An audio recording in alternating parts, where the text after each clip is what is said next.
The Never Gets Old podcast, the podcast of all we love in TV, movies, music, and comics, with your hosts, Mac Jackson and Nick Narrow. Look for us on YouTube and Facebook. I'm weary in so many ways, too tired to keep on trying, too wired to settle down. My fight has gone and run away, too stubborn to let go.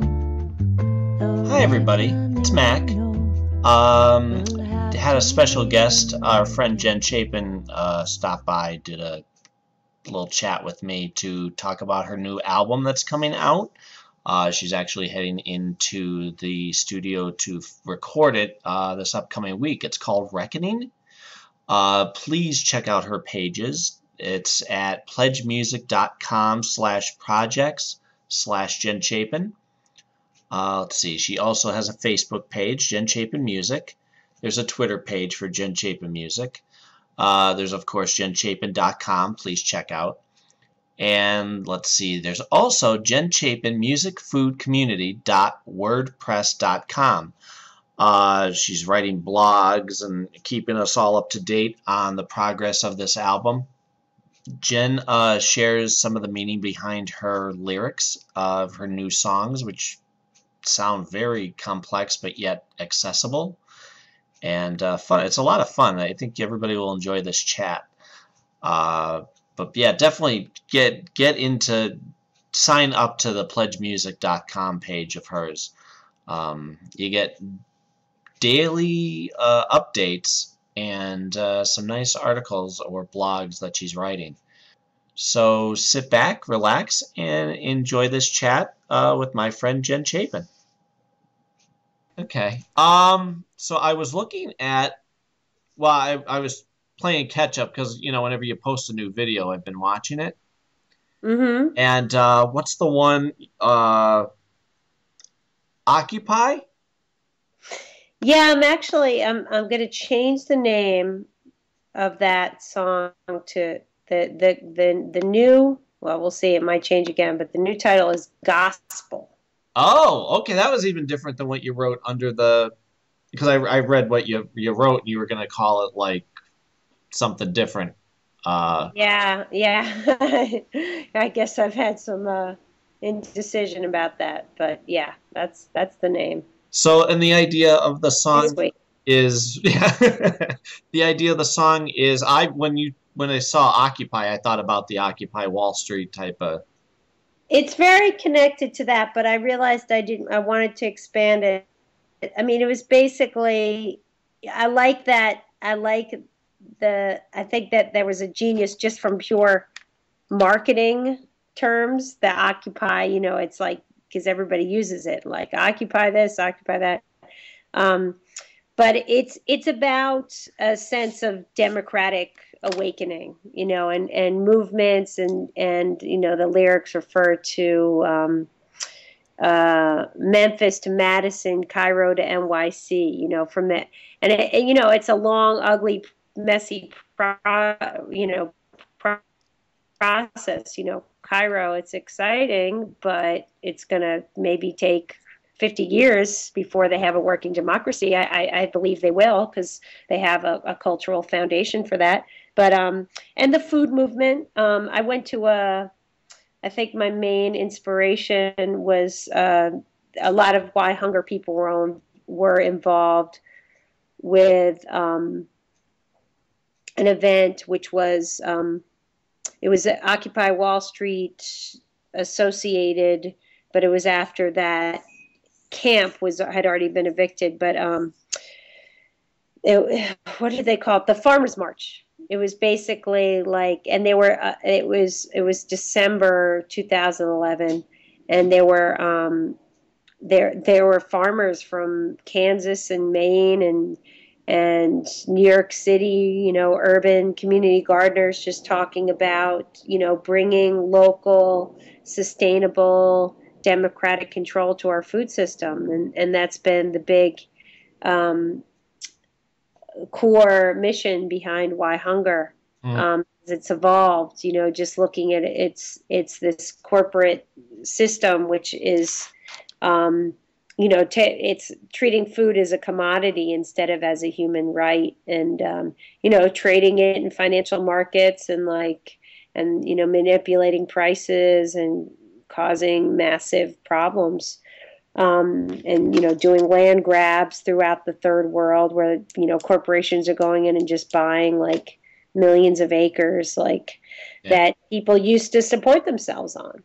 So yeah, I'm a little bit itchy about having this as a song. On the one hand, it's who I am and it's where I come from, and it's sort of unabashedly an anthem. Mm, Um, but ultimately, I want things to work as art first, and I think it has something going in that regard, and there's a lot of promising as it's been developing. um and we just had a rehearsal where we worked on the song briefly the other day with our producer Kevin Killen, um, and move things along a little farther. But I think there's a lot of potential to have it be an exciting track. Just oh yeah. kind of it's got some hook kind of elements. So Yeah. Well, I'll see. I'm telling you, It was definitely I was gonna say just from the rhythm, I was like, ooh, this is fun. 'Cause it great. Great. and That's the idea. and it's funny too because I'm not saying this to you because you're you. I would have said this to anybody, but it reminds me of Dogtown because I know when I play it, it has that beat on the guitar. Before anything else happens with the song, it's that boom, But da da, don't. boom, da da. Yeah. Yeah. Well, So this that's where my mind went. uh don't don't bump don't bump Yeah. bump bump bump. So a little bit less ominous and more of a kind of march, than Dogtown, Yeah, it's got a groove. but yeah, it's got a sort of percussive element, and we're going to definitely try and play that up. And I like when we perform it, um bringing together sort of a like all kinds of scrappiness and loose ends. It's like the less organized, the better. Everybody just kind of bang on pots and pans, and that's the spirit of it. Is everybody has their own kind of authentic voice.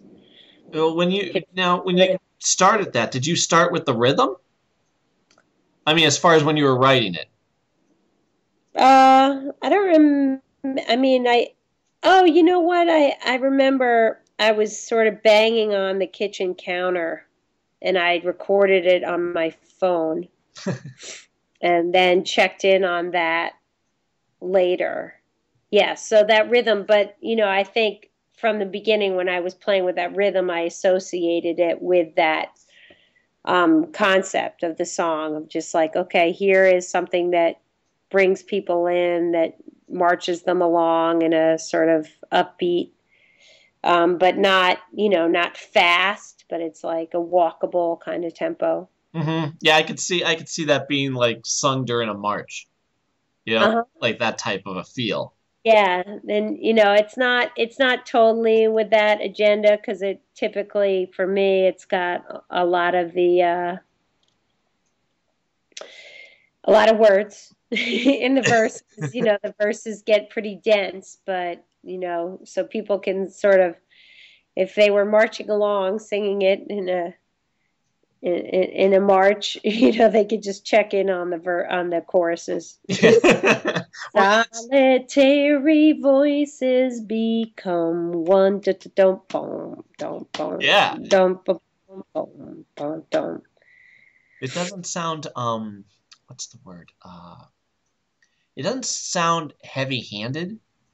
Good. Yeah, yeah. Like I think it has that nice balance where it's like, oh God, here's another singer-songwriter preaching to me. It's a polemic, propaganda piece. Yeah, yeah. For example, who was it? Sheryl Crow, not her most recent album, but the one before that. I think she's great with lyrics and everything, but on the 2 albums ago, I just felt like I was being preached to as opposed to, Ah, you know what I mean, entertained, and it turned me off of her for a while. was this the whole album, or there was just a few songs that? Um, you know what it was? It was when I think it was around the time that Neil Young was doing the let's impeach the president type of stuff. Uh-huh. And I think it was right before that. And it was clever with the way that she did the words. But she said something about like talking about like 9/11. Right. The president did a speech with tears in his eyes, something something something, but it was all a bunch of lies and that type of thing. Right. Once, Right. maybe one line I can let it go. But like you said, it was one or two songs where it just felt like, okay, got it. We know how you Yeah. feel, you know? Yeah, I know what you mean. I know what you mean. It's a really big challenge. Um, to have something that, I have another song that I'm going to be recording. And for your listeners, since it's all about the hustle these days for me, I should tell everybody go to pledgemusic.com if you Yeah. want to hear these songs as they emerge, and go to search for Jen Chapin because I have a new album that I'm going to be recording on Monday. Oh, March it's not even 11th is recorded yet. the first day in the studio. Yeah, that's our first day. Oh, So we'll do 4 days of basics, and then a couple weeks back in the home studio, working on overdubs and things. yeah. But there's another song which I'm feeling good about it. That it came out of that same time. It came out of commentary on just our state of war in the mid 2000. I guess I wrote it in 2007. It's called Insatiable, and just Guantanamo, and every with us or against us, and but I'm finding like it's sort of abstract enough because it's a little bit of a metaphor, like that's almost a romance between. I mean, it's kind of like the man is an immigrant who just had this idealistic view of coming to America, and maybe his first or last name was Muhammad, and he ends up getting thrown in jail. Okay.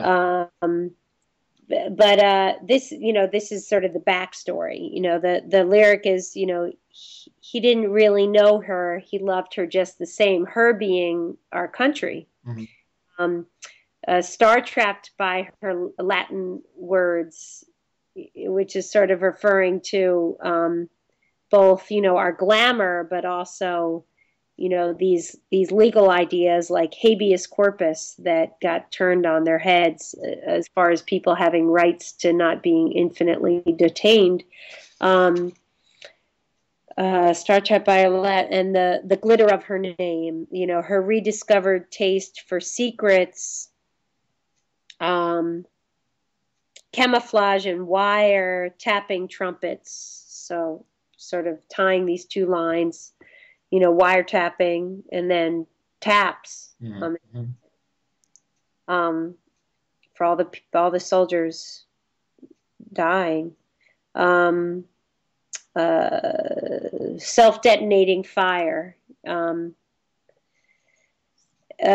She is insatiable. So, basically, the big idea is, we, no matter, the song kind of came together as the 2008 presidential election was coming together, the primaries, and we had our Democratic candidates, Obama and Hillary Clinton, talking about how tough they were and how they were going, how they were going to bomb Iran, or if necessary. Was Hillary Clinton was doing a big muscle flexing thing. Barack Obama was saying, which he later did, that we will go into Pakistan and take out Osama bin Laden if we have intelligence that way. And then just realizing, like, okay, we're all been talking about Bush, but this is who we are, across the spectrum. We are insatiable for a sense of security. We're not used to having wars on our shores. We're not like Europe that still has buildings that have bullet, marks. Mm-hmm. World War II, and now I sing it, and it's like our guns, where we are. So I'm talking about the song and feeling like, okay, I did something there that I don't feel silly singing now, that it's true across, sadly, it's nice to have a song and then be like, well, that's over, as protest, but that's that's pretty much how it goes. And that's, what I'm hoping we're hoping and not hoping, that the gospel song, which gospel, the original Old English meaning of it is good news. There's good news. There's people who are rising up, and they're not always knowing what the heck they're doing. They're embracing nonviolence, which is the only way you really get things done. And some things are happening. People are becoming aware of their personhood in a new level. So that's part of what I'm writing about, aside from kids. It's funny. I love to hear all of what you just said, because I love to hear anytime I can hear an artist that I love get to hear the inside thoughts of each line. I know Paul Simon did that for Graceland. He was explaining like what you can call me out.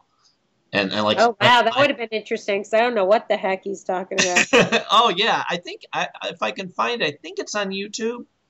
But it isn't everything. Yeah, it's one of those kind of where he explains each line, and it's because if you didn't know, you're right. You're like, what the heck? I like it, but I don't know what you're trying to say. Right. And he's like making metaphors, and so I like to hear all that detail about. I'm definitely one of those music listeners that, especially with somebody like Paul Simon, you trust him, mm-hmm. and it rings true whether or not you know what it means. So in the end, it's just about the groove and the music, which for him, it's especially a priority to, just have it feel good. So the words just serve the music, and that there's all kinds of stuff going on, and sometimes you get that, but sometimes you don't. For me, at least, I don't need to know. Right. I don't think I'll ever look that up on YouTube. Yeah, I'll try to find it for you, because it was one of those. It was on VH1. When they do like they're gonna dissect an album, and they did like Joshua Tree for U2 and stuff like that. Well, they did that for him. You'll be my bodyguard. I will be a long lost something. Oh. You can call me Betty, and Betty, if you call me, you can call me out. Well, and it's funny. He does a thing with his, not just singing, but his lyrics, where he takes a chance. And I think he's the only one. Are you trying to find it right now? No. Oh, okay. I thought I heard it. He's the only one who he takes a chance lyrically, where if I wrote it, I'd go, oh, God, no, I can't write that. He pulls it off, though. And I think he's the only one who, I don't know, it could sound a little heady, or, the rhythm of it might throw it off instead of it being in the same rhythm. For one line, he like crams a bunch of words in, and somehow he makes it work. Yeah, well, taking chances is always the way to go, and then dig yourself into a hole, and then you can claw yourself out of it, as opposed to just like when you do those safe, even meter rhymes, mm-hmm. then it's like it becomes this static thing that's just stuck. Right. You can't get out of it, and then it's like the song's written and it's dull. Well, and it's the one that you were just explaining. like you said, it's sad, but it's also good that it still means something today as opposed to how many years ago when you wrote it.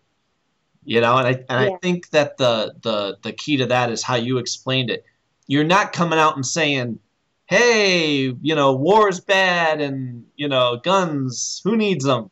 You're the way you explain the about the immigrant. I love that because, like you said, that Oh, plays on so many levels. You could take it as just a love story between a guy and a girl, or you can take it right. deeper. That's fantastic. Great. Well, I'm happy with the music of the song. So, Is it a and fast one? it's no, I don't have too many fast ones. I try to mix it, but she is insatiable. She is insatiable. She is insatiable. That's the chorus. She is insatiable. Yeah, I think that's got a rhythm. I guess, yeah, yeah. Yeah. No, it's definitely driving. It's not like you couldn't do your aerobics class to it. Yeah. Well, it's funny too because I can hear you doing that. I'm like, oh, that's gonna get stuck in my head. Yeah, and I actually had recorded this one on an Under the Radar album that I did that was mostly covers called Light of Mine, which was a CD DVD,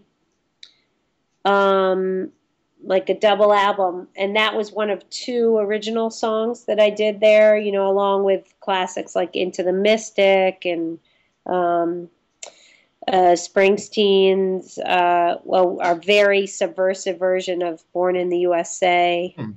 um, and Joni Mitchell stuff, and What was the Joni Mitchell song? but we wanted to re-record it. It's not a super well known. It's from like the early '90s, called "Sunny Sunday." Oh, okay. It's a gorgeous song. Huh. I just got into her stuff. The album is Turbulent Indigo. Oh, okay. Um, and that was kind of also a political themed thing, and that I the title of it comes from the old spiritual, "This little light of mine, I'm going to let it shine." And it was that same idea, which later I'm talking about with the song Gospel, that we started the conversation on, that everybody has to have their own personalities, their own gifts, come to the fore. We need you to get things better. So the song was the way I introduced it when I was talking about it, the album in shows, is like, the songs are loosely grouped around the themes of leaving the politics of fear, which is where we were operating for that decade, to the politics of possibility. So Into the Mystic, for instance, I say goes into the possibility and things, and Born in the USA is speaking from a kind of despair. But yeah, it's a cool album, but it's not. It's more like a jazz kind of album, Mm. as far as is pretty much live, and we didn't really add many bells and whistles, or really hardly any afterward. And what I'm working on now with Reckoning is much more a fully produced, for lack of a better word, pop album. Right. So we are going to re-record, like I did a version of that song Insatiable, and we're going to re-record that for the album, as well as one other older song, Let It Show, which I did on my 2006 record, Ready. I was gonna say I have that one. I know that song. Yeah, it's as close as I get to an audience hit. It's one that, like, sort of right away. Mm-hmm. It's not one where you're trying to figure out what the lyric is. It's it's not cheesy like a Hallmark card. It's like a slightly high end Hallmark card. Right. Find your joy and let it show. But it's one of the only songs that I've recorded that I feel, even though we did do a full production on that and even a music video, where I feel like it's not quite definitive. Okay.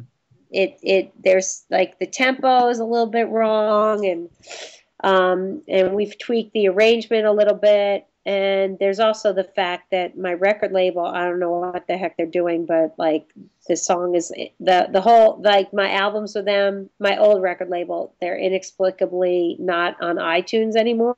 Really? Not like that's like heavy lifting to have your music on iTunes. Yeah. And it was on iTunes, and now so basically the song has disappeared except on YouTube, and the album's out of print. Wow. And so, I'd like to try and give it another run. Yeah. That's weird. I don't know I wonder what the logic behind that is, because like you said, it's kind of almost a gimmick. My list to write them. They haven't responded to my recent emails, but I'm going to try them again. Yeah. I mean, I understood, like, not those albums aren't on Spotify, which I understand because Spotify kind of sucks, at least as far as paying artists. Yeah. But I get like 94 cents from them every couple months, but but it's how people find. Ultimately, you just want to be heard. So whether you get paid or not, you just want your music to be out there, and it's annoying when it's not. You know who warned me about Spotify was Abigail. Oh, yeah? What did she say? Well, I just found out about Spotify. Again, I'm always like 5 steps behind everything. I wait and see if it's Hey, you got fast. That's advanced, or is that like from the last decade? Doing the podcast? Yeah. That's only a few months. I mean, this will be probably episode 15 maybe, and it's only been the last couple months, and even that I fell backwards into. I had a kid ask me to do a MacGyver podcast with him, and because he just got into MacGyver, but I've been, I'm 37. I saw the first episode when it aired, and him being a hero and all, so I know my stuff. So, okay, so we start doing it. Well, then another guy came to me and said, well, Nick, Nick, can we do a more general podcast together? And I'm like, sure. And through doing that, now I edit it and, as record it. And whereas before when he was recording, it was the first time you were on, and this is just easier. So I kind of fell backwards into it. How long have podcasts been around? A while, and I just found out maybe a year ago. Yeah. So, I don't claim to be on the cutting edge of technology. But you're doing it. Whether there was a short interval between you finding out about it and actually implementing it. So in that respect, yeah, it's true. Kudos. Yeah. So you said Abigail warned you about. Well, she said, through Facebook or whatever, they're like Spotify, and I'm like, is that the same as iTunes? But then it was you can share music with people, and I thought, oh, okay, I didn't know that artists don't get paid. They do. It's just very the Edie Brickell stuff. It's less than a penny per stream, Oh, okay. Because I sent you the Edie Brickell stuff, and I sent her some Everly Brothers stuff, and she said thanks. By the way, do you know that it's not very good to artists? I'm like, oh, I did not, but I know now, and I'm done. Yeah. But what's the alternative? That's true. And like you said, my thing is just I want people to, like, I burned you CDs, but if I hadn't seen you, how else would I get you to know of albums or whatever? You know what I mean? So you're right. I don't know. It's a tough spot to be in. Yeah. Yeah. Yeah. I'm learning. Yeah. Tell me about. I had all these questions throughout the day. I'm like, oh, I want to find out about that. The title of that new album. Where did that come from? Reckoning. Yeah. Well, it's a song, so it's the sort of lazy. Pick the title. You have the title you have the title track, but yeah, it's a big word, and it resonates. It's something that people can put their own interpretation and their own question marks around it, and yeah, it just sounded right. You just kind of get a feel thing. It's like, all right, that'll tell the story. Yeah. It sounds a little bit like it has a attitude. Good. Right? Yeah. It's like, yeah, reckoning. Here we go. Buckle up. Yeah. Yeah. It's funny. I looked it up. I looked it up in the dictionary, or at least the Webster's.com or whatever. And the definition there was very much numerical. It was like sort of adding things up. Which is not how I was thinking of it. I think of it as sort of taking stock of the situation, and I guess quantifiable, and that you're trying to be like clear-eyed about it. But I wasn't really thinking of balancing books. No, that's not where my mind goes to. Yeah. My mind, it's you're gonna pay what you're owed, like that type of thing. Right. You know what I mean? What's the idea of the song that it's named after? Well, if you go to that part of it is on that my Pledge Music page, pledgemusic.com, which I guess is pledgemusic.com/project/Jen Chapin. It's kind of an introspective song about, as I say, ambition or the lack thereof. Just kind of like, all right, is this working? Can I actually, am I lying to myself? This, my delusions about having a music career, or my balance of work and family, and it sort of ends on a well, I'm going to keep on doing it note. There's actually I committed myself on the same note of the podcast, to blogging, which a journalist pointed out to me. I prefer the term writing, because like that whole thing blogging is like, what the heck is that? It sounds so icky. Like, well, I'm writing online, and that's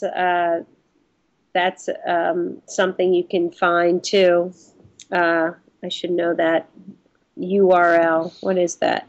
It's hosted by, I think, WordPress. Okay. What is my? But anyway, I wrote about the song, and it has all the lyrics, and it doesn't break it down line by line, but it gets into the questions of the song. Let me see. What is the blog? It's called, the blog is Jen Chapin Music Food Community.wordpress.com. And so you might want to look this up. Oh, I was gonna. The name of the post comes from a lyric of the song, "Hang It Up for Good." That's the name of it. Hang It Up for Good. Well, I saw you did one about Ed Koch. Exactly. This one came after that. Oh, okay. It's about 4 times. I've been doing this. I've been doing a bunch of them. I haven't been doing it every night as I sort of pledged as a goal. Huh. But there's quite a few. Well, yeah, I have it flagged, because I get the email alerts whenever you add something new. Good. So you're following it. Oh, Yeah, yeah, you've done some comments on that. yeah. So as soon as I saw the Ed Koch, I'm like, oh, I'd be curious to hear your thoughts on that. So I flagged it. Did you like that one? Oh yeah, yeah, Yeah, I mean, it's not much insight into Ed Koch as a whole, but it's my own little vignette.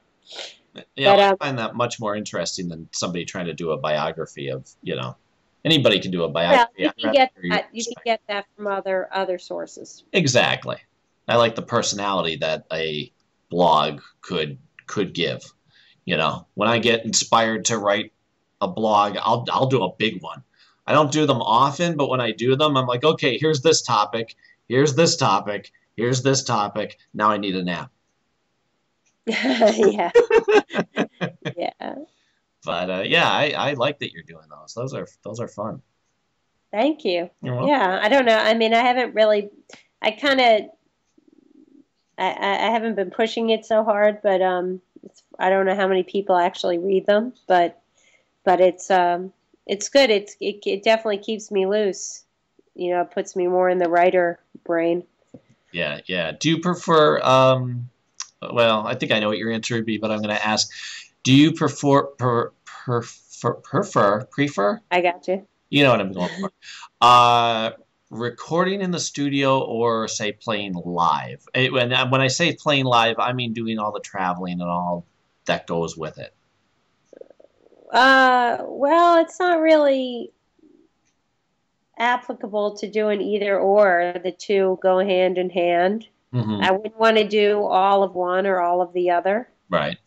Um, definitely been I mean, it's kind of a luxury to go in the studio and just immerse yourself, and you're kind of shutting out reality or a certain external reality, Hmm. um, which you don't get to do so much, or at least I don't, on the road or doing gigs. Hmm. There you're interact. Here you have a and there are services in the studio that are there to aid your focus, and it's all very goal oriented, and touring and performing is a little bit more of a survival kind of kind of thing, like let's just try and see what we can do through all this, whereas in the studio you're more trying to create an environment that's conducive, which you don't have, and you have more control. Yeah. Yeah. So which is its own kind of sort of stress. um, there's a liberation in not having control, and for having that interaction of all the messy world outside, and your whoever your audience is, and here you have the pressure of like, okay, I really gotta get this right in the studio, because that's it. Yeah, that's the one that will Absolute. last forever. That's it. I'm here to get this right. Yeah. It's not about like, okay, this was a moment. It's like, no, this is it. This is this. Yeah, I think it helps to, at least I know for me, I prefer having other musicians around me. Oh, absolutely. Yeah. That fuels me. Like I just brought my recording stuff from, I was going to do it in my bedroom. I brought it downstairs. I figure if I set it up in the kids' playroom, I can just go. But I need someone here to be like another musician to go, all right, let's go. Yeah. Here we go. But playing live, I think, is the same thing too. Like you don't do so many solo shows now, right? It's usually at least the two. No, hardly ever, and that's never been my interest. Well, yeah, I think in both cases it's definitely about, and the only kind of recording I'm interested in doing is when you're actually playing with the band and reacting to each other. Yeah. With the vocal overdubs, you can lose that, and that tends to be the least fun part for me. But it's a necessary evil. Yeah. But just knowing that I was singing along with the band to do the scratch vocal, and a lot of times I have released, I have the vocal has been what happened in the moment, with everybody else. Mhm. I'm gonna put a ticking clock on this. I was just about to wrap it up with you Yeah. too. I'm like, We could go on and on like last time. yeah. Well, it's almost 11, and I'm like, I know you're tired. I know I'm tired. Yeah. Tell me who's playing on the album first, though. Well, my trusty partner, husband, longtime co-producer, bassist, Stefan Crump, Mhm.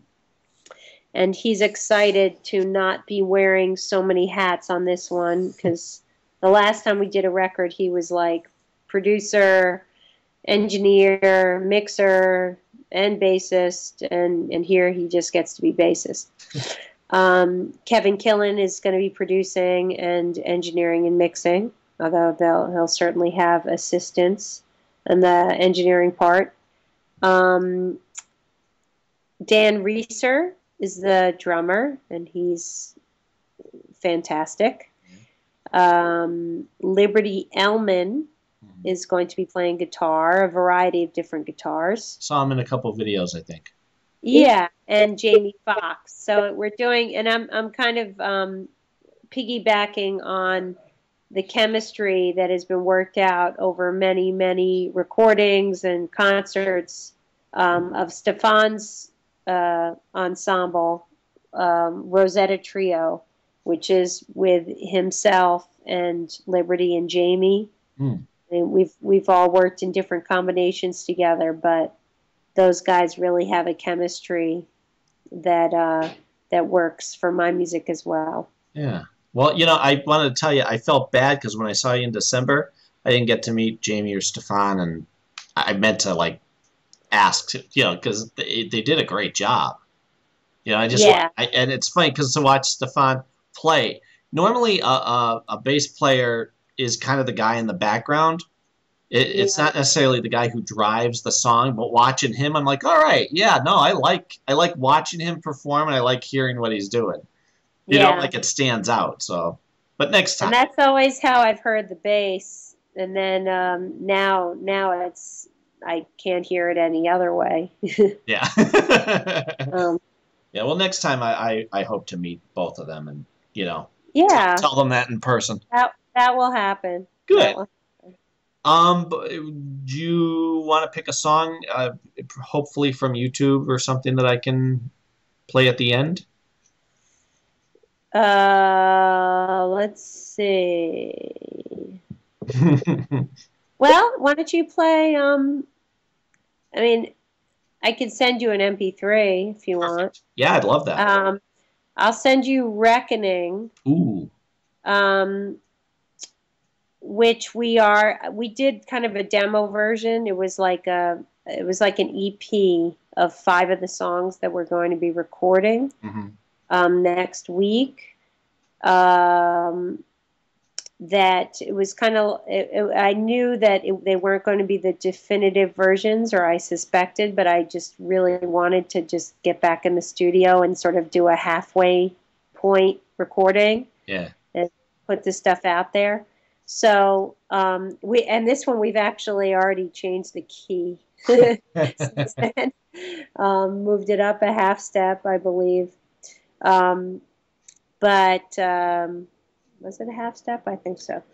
But yeah. So this will be re-recorded, and it'll be even better. I'm sure. I'll send you Reckoning. Thank you. And one more time, give everybody the links and the names and all the good stuff. Sure.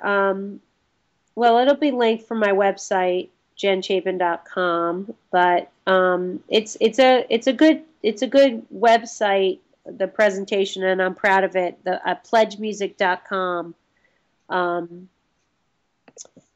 /projects/Jen Chapin, and there's a video there which tells a story about the album, and I actually have already commissioned and received in my house the album cover, which is a gorgeous original painting, Mm-hmm. painted by my friend Chapin. Um, and part of the video, which has some rehearsal and performance and shows the music taking shape, but it also shows this album cover taking shape in stop motion photography. Okay. So it's a cool. I'm happy with the video. I think it's nice when you have art going on that's not it's not just your art. It's sort of a collaborative, a parallel process of creative interaction. Cool. All right. Well, I'll let you go, and feel free to use and abuse me and thus this podcast any way you want. Great. Yeah. Yeah. Well, let go ahead and send me the link as soon as you can. You bet. And in the future, if you need anything, obviously keep me in mind. Great. Thank you so much. Anytime. I'll talk to you later. Good night. Good night.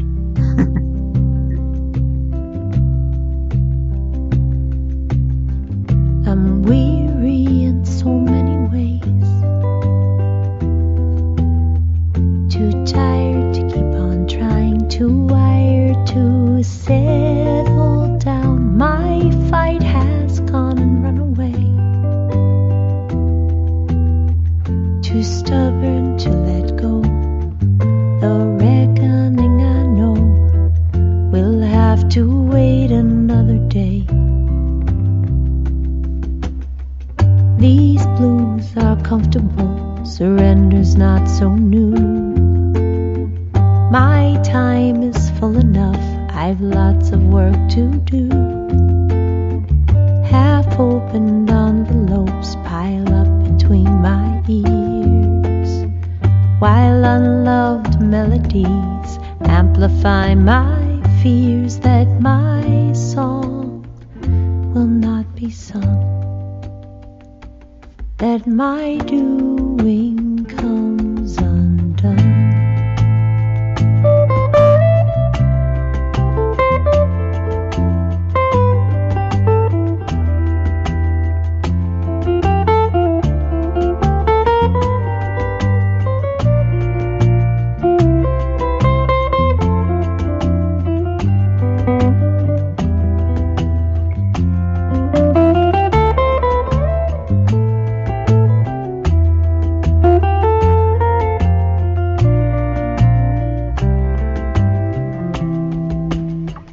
These blues are comfortable, surrender's not so new.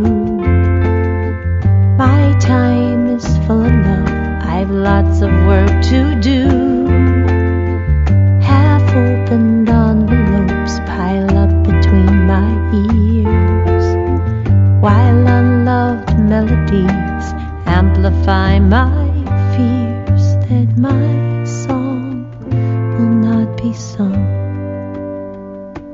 that my doing